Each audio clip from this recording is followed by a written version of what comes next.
هنعمل النهارده مع بعض الكحك بطريقه حلوه قوي ومضمونه جدا ان شاء الله. ويعتبر الطريقه دي من احلى اطعم الكحك اللي موجوده على اليوتيوب كله. ده بالنسبه للناس اللي بتبقى عايز تسال عن الطعم بتاع جدودنا او الطعم الحلو قوي. المقادير سهله وما فيهاش اي نسبه فشل باذن الله. عايز لكم كتير جدا جربوا الطريقه دي وشكروا فيها الحمد لله. تعالوا نشوف مع بعض كده كحكايه هتبقى عامله ازاي.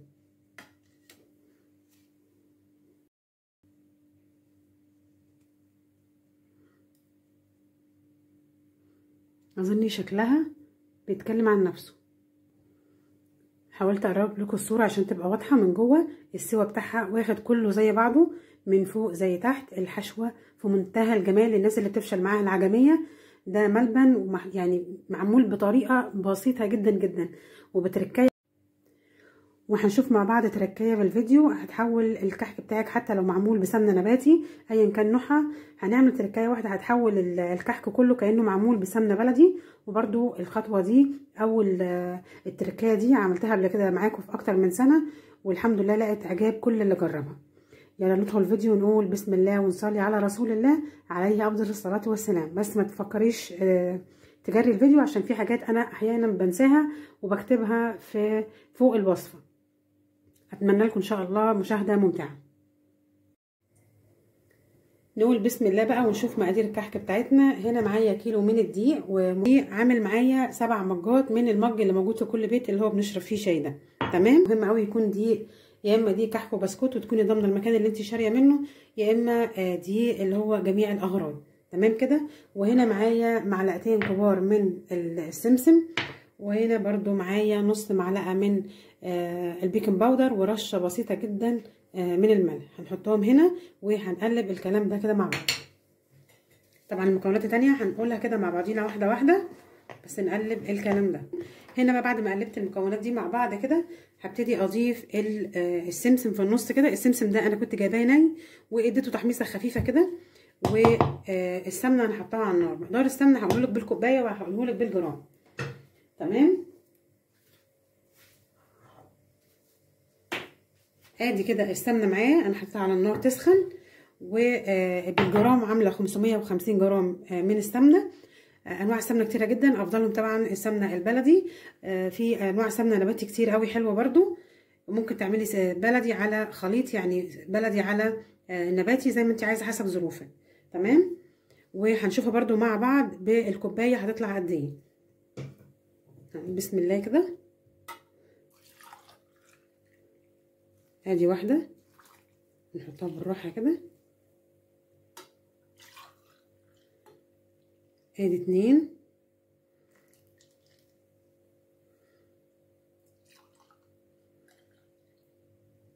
ادي 3. 3 كوبايات ونص. يبقى ال 550 جرام سمنه عملوا 3 كوبايات ونص من السمنه السايحه. والدقيق عمل معانا 7 كوبايات من نفس الكوبايه. طبعا احنا مش هنلمسه خالص بايدينا في الوقت ده، انا بس هحاول بس اوسع له شويه كده عشان يطول الدقيق من تحت. طبعا مش هحط ايدي خالص. والسمنه انا سخنتها بس ما قدحتهاش زي زمان. وزي ما قلنا كده في اول الفيديو ان الطريقه دي يعتبر من احلى اطعم الكحك. انا جربت كل انواع الكحك اللي موجوده حاليا على البارد واللي بيتضرب بالمضرب واللي بالنشا. وبصوا يعني جربت كل انواع الكحك اللي ممكن تتخيلوها على اليوتيوب انا جربتها. بس عايزه اقول لكم برضو مهما ما اجرب ده يعتبر احلى طريقه للكحك اللي هو بالسمنه المقدوحه او بالسمنه السخنه. هقلب شويه كده لحد ما تبرد معانا. في الوقت ده قبل ما اقلب هجيب الميه الدافيه هنا جنبي. هجيب طبق صغير كده واحط فيه معلقتين كبار من السكر. ادي واحده السكر العادي بتاعنا، وادي التانية. تمام. وهنا هحط نص معلقه صغيره اهي كده، مش بكتر، هي نص معلقه صغيره كفايه قوي عشان خاطر الرسمه ما تروحش. وهجيب الميه الدافيه. قبل ما احط الميه الدافيه هنا معايا معلقه صغيره من المحلب المطحون، وانا حاطه عليه معلقه كبيره من السكر. المحلب هسيب لك صورته هنا دلوقتي. الازازه الصغيره دي هي تقريبا بتبقى حجمها قد كده، حطيتها في الكبه مع معلقه سكر زي ما اتفقنا وطحنتها، وده الناتج بتاعها. فهحط معلقه صغيره مليانه بالشكل ده. عايزه انت تحطي ريحه كحك من اللي موجوده في السوق في كل مكان حطيها براحتك، بس انا بصراحه مدام عامله بسمنه كويسه وعارفه طعمها كويس وجودتها كويسه، فمش هروح احط لها بقى ريحه ورد، ولا احط لها ريحه موز، ولا اجيب الريحه الجاهزه دي واضيع طعم السمنه الجميل اللي انا حاطاه. ده الفرق ما بين الكحك المعمول بريحه واللي مش معمول بريحه. هنجيب بقى الميه الدافيه، وهنا ادي كوبايه الميه الدافيه، طبعا ضروري قوي تكون دافيه. هحطها هنا على الخميره والسكر، والمقدار ده مظبوط بالشعره، ده متجرب من سنين، وعايزه اقول لكم كتير جدا جدا جربوا الطريقه دي وشكروا لي فيها، حتى على المستوى الشخصي يعني الحمد لله وبفضل الله بسمع كلام حلو قوي عن الكحك بتاعي.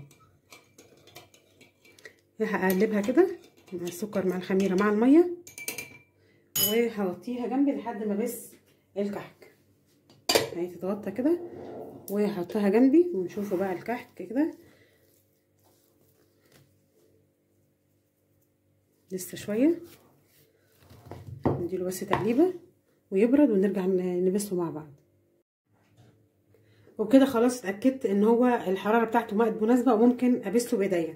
طبعا انا هنا حطاها في طبق استانلس عشان خاطر السمنه كانت سخنه مش عايزاها تتفاعل مع البلاستيك، فاحنا هنوسع على نفسينا ونحطها في طبق كبير عشان نعرف نبس كويس قوي العجينه مع بعض.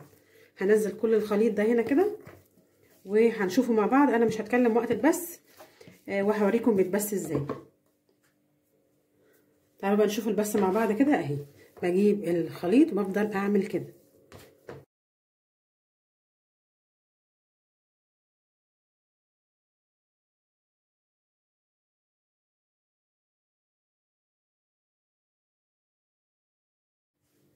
بسيتهم كويس قوي مع بعض، وده قوامها في الوقت ده تمام. طبعا ده هيتغير خالص القوام ده لما نيجي نحط الخميره مع الميه.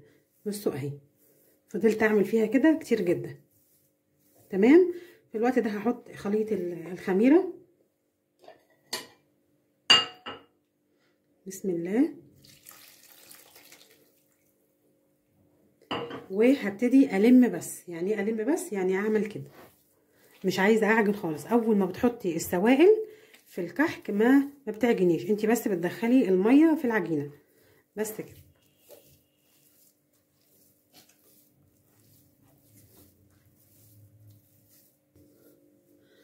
بصوا احنا خلاص لمينا العجينه مع بعض، وتعالوا بقى نشوف حته مع بعض. هي عامه العجينه حلوه جدا، ودي الميزه ان بتاعه الكحك المقدوح ما فيهوش نسبه فشل. يعني الكحك على الطريقه البارده ممكن بعد ما بتعملي الخطوات بتاعته كلها تيجي تلميها تلاقيها مفروله. الكحك بقى على السخن او على المقدوح، احنا عاملين النهارده على السخن، ما فيهوش الخطوه دي. فاحنا هنبرمها كده تمام في ايدينا كده ونشوف قوامها. لا حلوه قوي، مش محتاجه اي حاجه غير ان احنا بس ايه نديها بس ايه واحده كده عشان الجو الساقع اللي احنا فيه. احنا هنا في اسكندريه امبارح كان طول الليل شتاء فالجو ساقع، فهنعملها كده ونشوف بقى بالبسطامه تبقى عامله ازاي.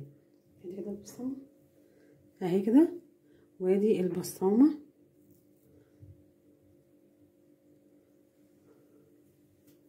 شايفينها، فالنتيجه كويسه جدا ولا شققت ولا اي حاجه.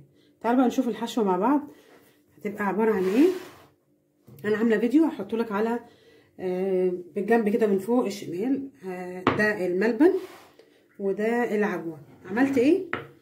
هوريكي صورهم هنا دلوقتي او الفيديو بتاعهم. حطيت هنا معلقه، ده ربع كيلو وده ربع كيلو، ده كان نص كيلو وشلت منه ربع كيلو، بعملهم في وقت تاني لحاجه تانيه.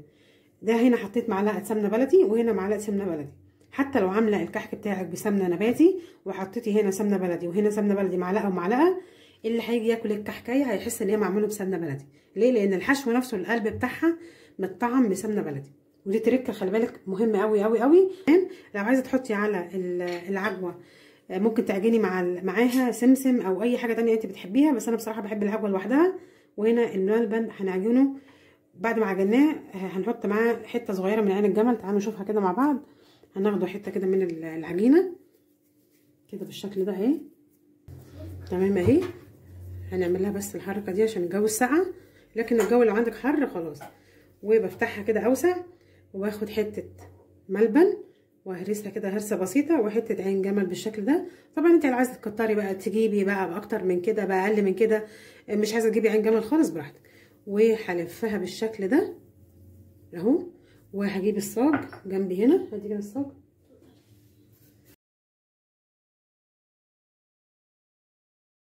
واحطها هنا. والواحده اللي هخلصها هعملها بالبصمه بالشكل ده اهي، وهوريكي شكلها من قريب بتبقى عامله ازاي اهي. تمام، ولا شقات من الجنب ولا جرالها اي حاجه. تعالي نعمل واحده تانية وبعد كده اكمل الكميه لوحدي. هاخد قطعه من العجينه، طبعا هغطيها دلوقتي، واحاول على قد ما اقدر، على قد ما اقدر، طبعا احنا ايدينا مش ميزان ولا حاجه، على قد ما اقدر اخليها نفس وزن التانية عشان خاطر ياخد كله سوا واحد بالشكل ده اهي كده اهي كده. هديها بس تبطيطه، وهاخد واحده من الملبن اهي قطعه، وواحده من عين الجمل اهي كده. تكتري تقليلي زي ما انت عايزه، بس ما تحاوليش تكبري الحشوه عن كده عشان خاطر الكحكايه نفسها ما تفرقعش معاكي في الفرن. تمام، وفي الوقت ده انا هشغل الفرن. وهلفها كده اهي بمنتهى البساطه، وهديها لفه تانية كده اهي.